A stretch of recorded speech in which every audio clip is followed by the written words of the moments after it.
Welcome to another episode of Art of the Week. Today we're going to talk about the piece The Persistence of Memory by Salvador Dalí. It was painted in 1931 and is an oil on canvas and has the dimensions of 24 centimeters by 33 centimeters and is one of the most known works of surrealism. In order to understand and analyze the painting, we first have to take a look behind the picture and understand what influenced Dalí. A few years prior to this, Dalí had visited Paris, during which time he had met Picasso and many other surrealist artists. But what is surrealism? The first time surrealism was mentioned was in 1970 by Guillaume Apollinaire, a French poet.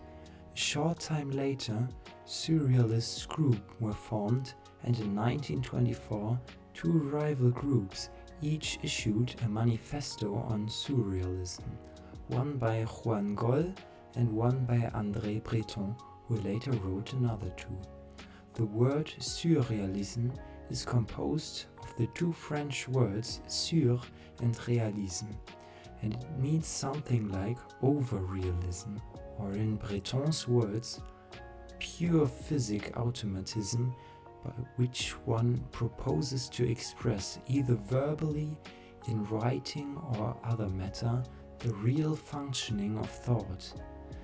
Dictation of thought is the absence of all control exercised by reason outside all aesthetic and moral preoccupation. Meaning to abstract a thought or a thing to its very essence or to deprive its fundamental functionality. Dalí was very well read, not only in art and art history, but also in philosophy and the natural sciences, which is why Freud influenced him with his theory of the subconscious mind, visualized in this picture, the hidden potential of the mind. So there were many techniques among the surrealists to try to penetrate into this part of the mind, which the conscious part of the mind is constantly trying to suppress. In the early 1930s, Dalí developed the paranoid critical method. The technique consists of the artist evoking a paranoid state.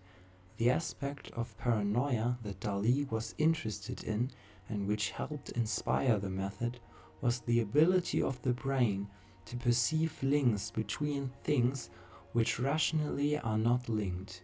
He himself described it with the words as a spontaneous method of rational knowledge based on the critical and interpretations of delirious phenomena.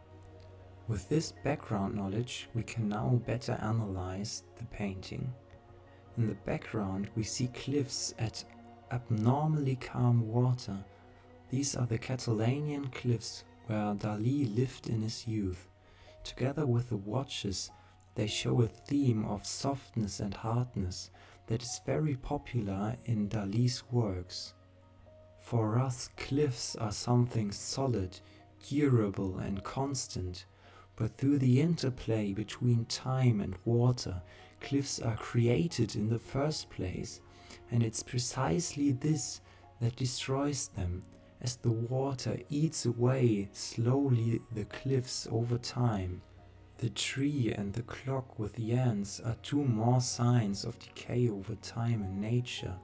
He used ants often as a sign of decay, as eating away the time. A few years prior to this painting, Albert Einstein had published his work on the theory of relativity, which revolutionized the view of space and time, and that these can no longer be seen as previously rigid and absolute things, but now are firmly connected and can be seen as one. Many people were therefore sure that Dalí had possessed exactly this new knowledge and these connections in the melting watches. But when he was later asked about it, he said he had simply seen camembert melting in the sun that day. Below in the foreground you can see a ghostly figure in which a face can be recognized.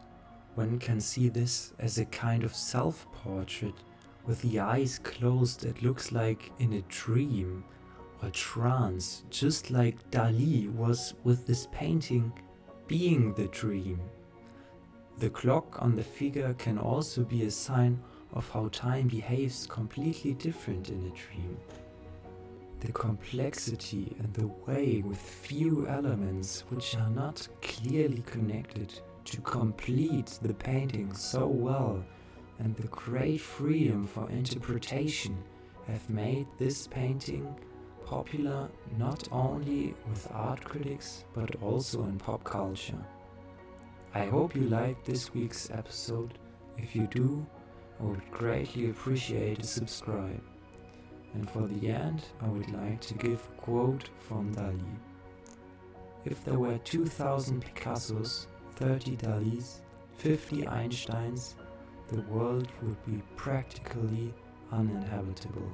But don't worry, they don't exist. Thank you.